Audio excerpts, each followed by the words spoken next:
दिल्ली के एक कॉलेज में घूमता था एक खतरनाक। जी हाँ, नमस्कार दोस्तों, स्वागत है आप सभी का आज की इस वाली वीडियो में। आज हम आपके लिए फिर से लेकर आ चुके हैं एक हॉरर कहानी, जो कि एक 12 साल के लड़के, दिल्ली में रहने वाले 12 साल के लड़के के ऊपर हुई थी।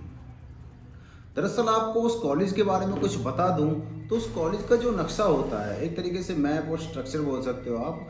उस कॉलेज का जो स्ट्रक्चर होता है वो इस प्रकार होता है, मतलब जो कॉलेज होता है उसके सामने एक प्लेग्राउंड सा होता है, कॉलेज की ही जगह में एक गार्डन सा होता है। ऐसा ही एक गार्डन पीछे की तरफ भी होता है कॉलेज में, और उस कॉलेज के चारों ओर एक ब्रोकन हॉल बनी होती है, जो कि बस पीछे से ही ब्रोकन थी, सामने से वो बिल्कुल सही थी।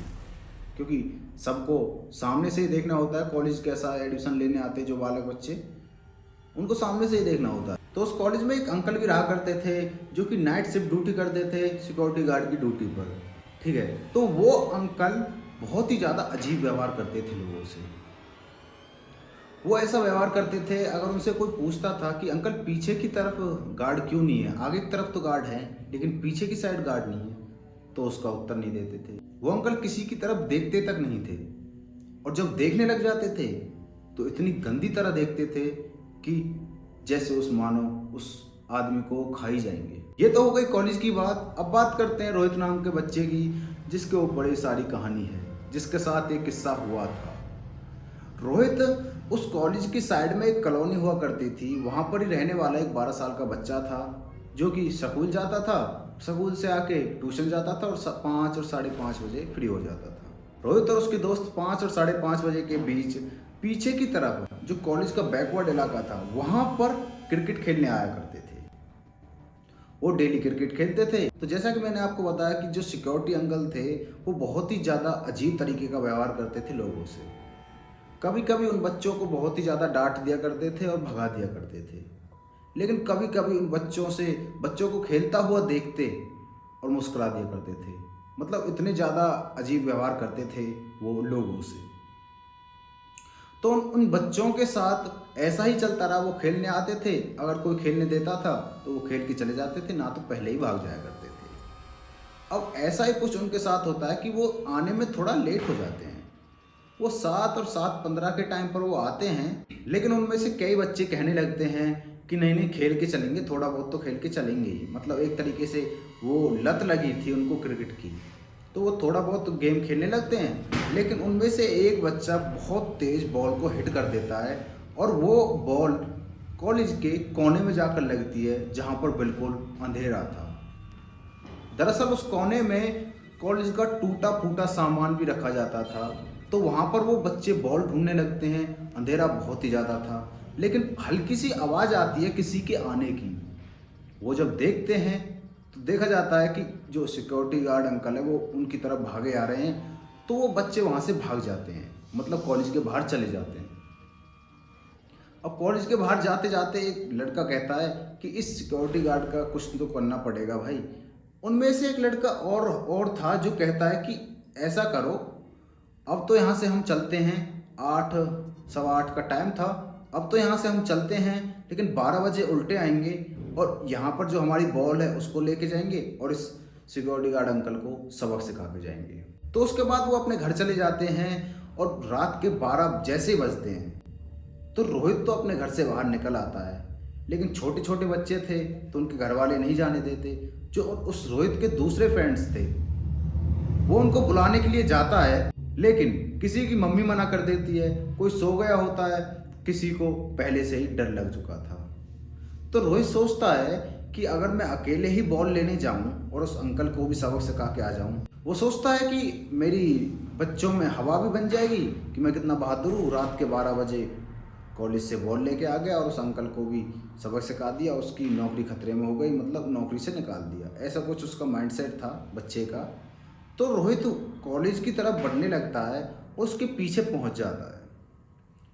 उसके पीछे पहुंच के वो कॉलेज में इंटरव्यू हो जाता है और वहाँ पर चले जाता है जहाँ पर उसकी बॉल खो गई थी। वहाँ पर उसके पास एक टॉर्च होती है, वो टॉर्च जला के उस बॉल को देखने लगता है। लेकिन जब ही रोहित को एक ऐसी चीज़ दिखती है जो कि अच्छे से अच्छे धुरंधर आदमी की पसीने छुड़ा दे। उसको एक ऐसे खतरनाक पांव दिखते हैं, मतलब जानो कि आप एक भालू के पांव देख रहे हो। वो 12 से 13 साल का बच्चा था। दरअसल ज़्यादातर बच्चे कम डरते हैं भूत प्रेतों से, और मतलब जो भी चीज़ें होती हैं उनसे ज़्यादातर बच्चे कम डरते हैं। लेकिन जो आदमी होता है, समझदार आदमी होता है, वो बहुत ज़्यादा डर जाता है। ये रियलिटी है, मानो या ना मानो। तो वो बच्चा हिम्मत करके वहाँ से भागने की कोशिश करता है, लेकिन अंधेरा बहुत ज़्यादा था, उसके हाथ से टॉर्च गिर चुकी थी। तो पीछे की तरफ जाने की कोशिश करता है, लेकिन वो पीछे की तरफ थोड़ा बहुत चलता है और उसके दिमाग में फिर दोबारा आता है कि इस टॉर्च को लेकर देखूं तो सही है कौन था असल में। मतलब वो 12-13 साल का बच्चा इतनी हिम्मत ला कहाँ से रहा था। तो वो टॉर्च की तरफ आगे की तरफ बढ़ने लगता है और टॉर्च अपने हाथ में लेता है, तो वो उसके पाँव के ऊपर की तरफ जैसे ही टॉर्च करता है, इतना खतरनाक चेहरा देखता है, जो नॉर्मल आदमी हो वो भी वहाँ पर अटैक से मर जाए। जैसे रोहित उसका चेहरा देखता है तो बहुत ही ज़्यादा डर जाता है। वो बहुत तेज चीख मारता है वहाँ से, और जो सिक्योरिटी गार्ड अंकल होते हैं उनको वो चीख सुन जाती है। रोहित वहाँ से बहुत ही तेज भागता है और वो सिक्योरिटी गार्ड अंकल की तरफ भागता है, क्योंकि उसको लग रहा था कि आसपास जो आदमी है वही मेरी रक्षा कर सकता है, क्योंकि उसका घर तो बहुत ज़्यादा दूर था उस वहाँ से, मतलब बहुत ज़्यादा तो नहीं लेकिन दूर था, और सिक्योरिटी गार्ड अंकल उसके बहुत पास थे। तो वो सिक्योरिटी गार्ड अंकल के पास जाने लगता है और सामने की तरफ जैसे देखता है कि सिक्योरिटी गार्ड अंकल भी उसकी तरफ भागे चले जा रहे हैं। लेकिन वो एक चीज़ नोटिस करता है कि जो सिक्योरिटी गार्ड अंकल हैं वो मेरी तरफ नहीं देख रहे, वो पीछे की तरफ देख रहे हैं। इसका मतलब पीछे भी कोई मेरे पीछे भाग रहा है। वो बहुत ही ज़्यादा घबराहट में सिक्योरिटी गार्ड अंकल के ऊपर छलांग मार देता है, और सिक्योरिटी गार्ड अंकल भी उसको पकड़कर गोदी में बिठाकर उसकी आंखों को ढककर वहाँ से भागने लगते हैं सामने वाले गेट की तरफ। अंकल उसको गेट के सामने छोड़ देते हैं और कहते हैं यहाँ से भाग जाओ, और खुद भी लेफ्ट साइड एक घर में जाके छुप जाते हैं। तो रोहित अगले दिन अपने स्कूल में जाके ये वाली कहानी अपने दोस्तों को सुना रहा होता है। तभी वो एक्चुअली में ग्रुप बना हुआ था लड़कों का, बच्चों का, जो कहानी सुन रहे थे रोहित से, मतलब अपनी स्टोरी सुन रहे थे रात वाली। ग्रुप बना हुआ था। उन्होंने टीचर पर ध्यान नहीं दिया कि टीचर भी हमारी बात सुन रहा है।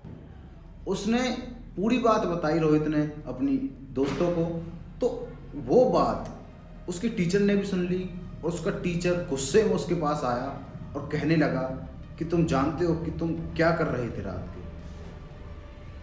टीचर उसको बताता है कि आज से 10 साल पहले एक लड़की को यहाँ पर बहुत ही बेरहमी से कत्ल करके मार दिया गया था, और उस बैकवार्ड में एक कुआं भी था, वहाँ पर उस कुएं में डाल दिया गया था। वहाँ के लोगों को कुएं में से बहुत ही ज़्यादा तेज आवाज़ आती थी रोने और चीखने की, जैसे कि एक लड़की रो और चीख रही है वो। उन्होंने वो कुआं भी ढकवा दिया, लेकिन अब उन लोगों का मानना है कि वहाँ पर एक जिन रहता है, और कुछ लोगों का मानना है कि उस लड़की की आत्मा रहती है। तो इस चीज़ से रोहित को तो बहुत ही ज़्यादा सबक मिलता है कि ऐसे वीरान इलाकों में बाहर नहीं जाना चाहिए जहाँ पर कोई आता जाता नहीं है। तो भाई यही थी आज की स्टोरी। आपको कैसी लगी वीडियो? आपको अच्छा लगता हो तो वीडियो को लाइक एंड चैनल को सब्सक्राइब जरूर कर देना। मिलते हैं किसी नेक्स्ट वीडियो में, तब तक के लिए बाय बाय।